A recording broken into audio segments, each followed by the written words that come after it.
Madam नमस्कार. नमस्कार. आज या ठिकाणी आपल्या ग्रामपंचायतीवरती श्रमजीवी संघटनेमार्फत हंडा कळशी मोर्चा आणलेला आहे. आज प्रशासकीय अधिकारी हजर, ग्रामसेवक प्रशासकीय अधिकारी असतात परंतु ते आज हजर नाहीत. आज या मोर्चाला लोकप्रतिनिधीमधून तुम्ही आज सामोरे जात आहात तर याबाबत मोर्चेकरांच्या मागण्या काय आहेत आणि त्याबद्दल आपलं उत्तर आपले काय आहे त्याबाबत अधिकची माहिती आमच्या प्रेक्षकांना सांगा. नमस्कार, मी दादोडे ग्रामपंचायत सरपंच ज्योत्स्ना असफ होय. आज हा मोर्चा हंडा कळशी म्हणून आपला ग्रामपंचायतवरती मोर्चा आलेला आहे. प्रत्येकाची गरज आहे ही पाण्याची. हा मोर्चा झालाच पाहिजे कारण प्रत्येकाची गरज आहे. कारण प्रत्येकाला पाण्याशिवाय माणूस नाही राहू शकत. साधा सिंपल म्हणजे जनावरं वगैरे सर्वांना पाण्याची गरजच आहे. तर म्हणजे आज खरं तर अधिकारी आहेत, त्यांनी इथं त्यांची उत्तरं द्यायला हजर राहायला पाहिजे, पण त्यांनी रजा टाकलेली असल्यामुळे मला जेवढं पॉसिबल असेल तेवढे मी त्यांना उत्तरं देईन. अच्छा, म्हणजे आपल्या माहितीनुसार तुम्ही त्यांना उत्तर देणार आहे. प्रेक्षक, याच ठिकाणी आपल्या जिल्हा परिषदेचे सदस्य दादरे गटाचे सदस्य गणेश कासट साहेब या ठिकाणी पण आहेत. मी आपल्याला विचारतो की जलजीवन योजना ही जिल्हा परिषदेची एक खास महत्त्वपूर्ण योजना आहे. आज आपण एक जिल्हा परिषदेचे सदस्य म्हणून या विभागाचे प्रतिनिधित्व करता. नेमका अडचणी वगैरे काय आहेत हे तुम्ही अधिकपणे आम्हाला तपशीलवार सांगू शकता.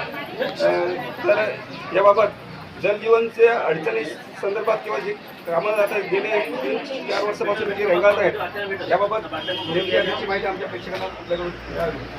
नमस्कार, मी गणेश कासट, जिल्हा परिषद सदस्य. जलजीवन ही योजना केंद्र आणि राज्य सरकारची योजना आहे. या योजनेसाठी सरकारने मोठ्या प्रमाणात पैसा दिलेला आहे.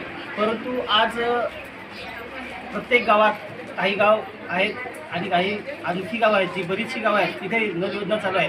परंतु 2024ला पूर्ण झाली पाहिजे ही योजना, परंतु ती झाली नाही. अजून काही ठिकाणी 50% कामं झाली, काही ठिकाणी 70% कामं झाली, काही ठिकाणी 90% कामं झाली. अशी कोणत्याच गावात आजपर्यंत ही योजना पूर्ण झालेली नाही.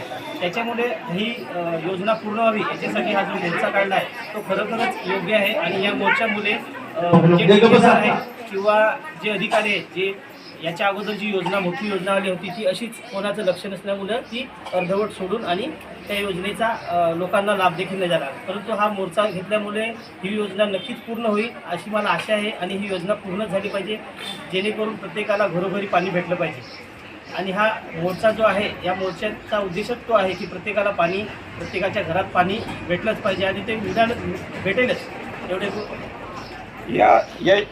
ही योजना गेली 4 वर्षापासून रेंगाळते. तर ही योजना रेंगाळण्याला आपल्या दृष्टीने जबाबदार नेमकं कोण वाटतं? ठेकेदार वाटतात, अधिकारी वाटतात की शासन? त्याबद्दल आपलं मत आहे.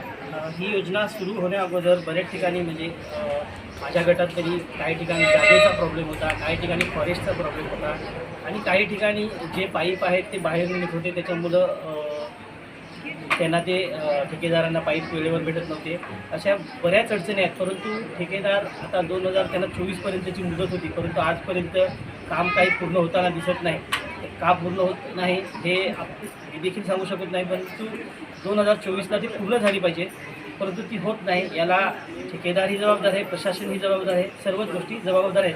प्रशासनाचं काम आहे की ठेकेदाराकडून ते काम पूर्ण करून घेतलं पाहिजे, परंतु ते आजपर्यंत होताना दिसत नाही. आणि ठेकेदारांनी पण ते काम पूर्ण करून घ्यावे ही त्याची पण जिम्मेदारी आहे, परंतु हे आजपर्यंत होताना दिसत नाही.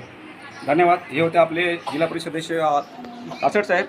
मला सांगितलं लोकप्रतिनिधींनी जर योग्य पद्धतीने आवाज उठवला तर हा असे मोर्चे काढण्याची पण आवश्यकता आहे. आज आपले अधिकारी असतील